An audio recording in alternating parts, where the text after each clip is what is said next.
waxaan maanta qaatay shahaadadii musharaxnimada guddoomiyaha labaad ee aqalka sare. waxaan aad iyo aad ugu faraxsanahay inaan u tartamo guddoomiyaha labaad anigoo og inaan u leeyahay aqoon, karti, waayo aragnimo. waxaan ka soo shaqeeyey muddo 15 sano ah, qareen ahaan aan u shaqaynayey, waxaana caawinayey ummadda Soomaaliyeed iyo dad kale ajaanib ah.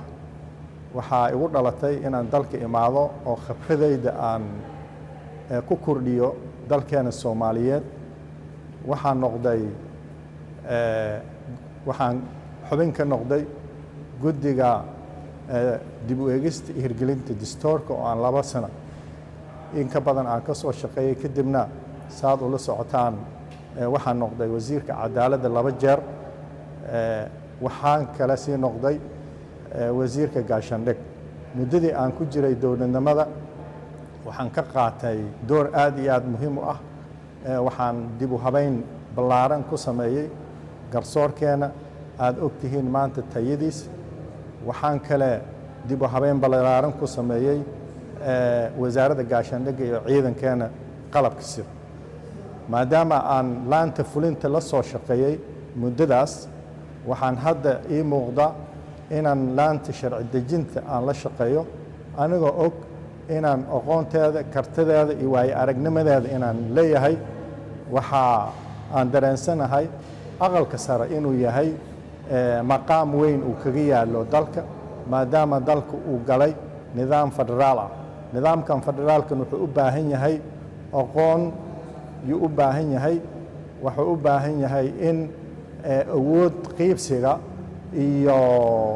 iyo khayraad qiibsigaba si fiican laisku dheelitiro oo dalkeena uu noqdo dal madaysan.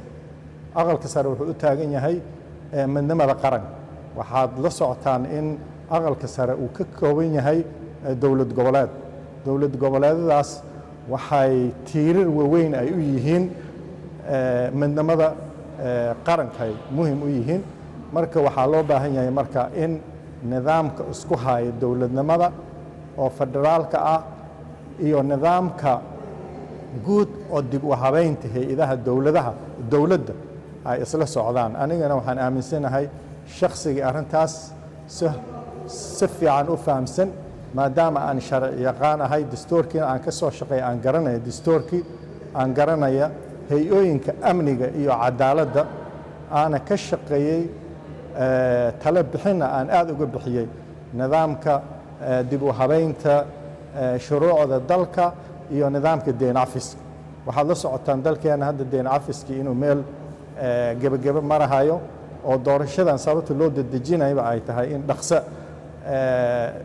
doorashadii dhacdo, dalkeena hore u socdo. marka waxaan rajaynayaa insha allahu in hay-ooyin badan sidii hore igaga faa'iidaysan doonaan.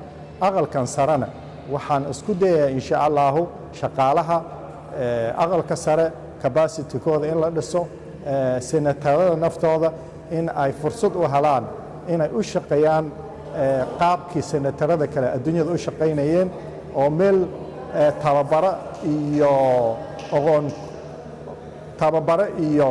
iyo training in meelo kasta ay u tagaan yaan rajaynayaa. marka waxaa curin karaa aaraa fara badan iyo qaabab fara badan sidii aqalkan meel sare u gaari lahaa. waxaana diyaar u ahay insha allahu inaan aqalkan meel sare gaarsiiyo. waxaa kale xusid mudan labada aqal, golaha shacabka iyo aqalka sare ma kala maaramaan. waajibaadkooda dastuuriga way ku kala qeexan yihiin. waxaa u dhaxeeya guddiyo fara badan yaa u dhaxeeya inay wada shaqeeyaan. midna gooni uma istaagi karo. waxaa loo baahan yahay xiriirkooda joogto ah iyo guddiyadooda in la habeeyo, nidaamka ay ku wada shaqaynayaan aqalka sare iyo golaha shacabkaba in ma aragtay xeer hoosaade loo sameeyo si sharciyeysan, nidaamsan, labada aqal iskula shaqeeyaan, waajibkooda qaranna gutaan.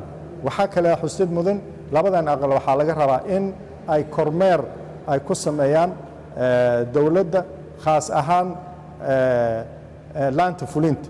marka kormeerkooda iyo dardargelintooda dowlad dhisidda waa muhim maadaama labada aqalba ay yihiin labadii aqal oo madaxweynaha jamhuuriyadda federaalka dooranayay isla markaasna ra'iisul wasaariga xukuumadda madaxa ka ahaa laga ansixinayay marka waxaan rajaynayaa in wax weyn aan ka geysan doono waxaana ka rajaynayaa xildhibaanada aqalka sare ayagoo fiirinaya aqoontayda kartidayda sababta keliya aan aqalkan u soo galay ay tahay in aan dalkan hay-adii ugu sarreysay oo aqalka sare inaan waxa ka qabto toosiyo ay tahay in arrintaas ii tixgeliyaan codkoodana i siiyaan waan mahadsantiin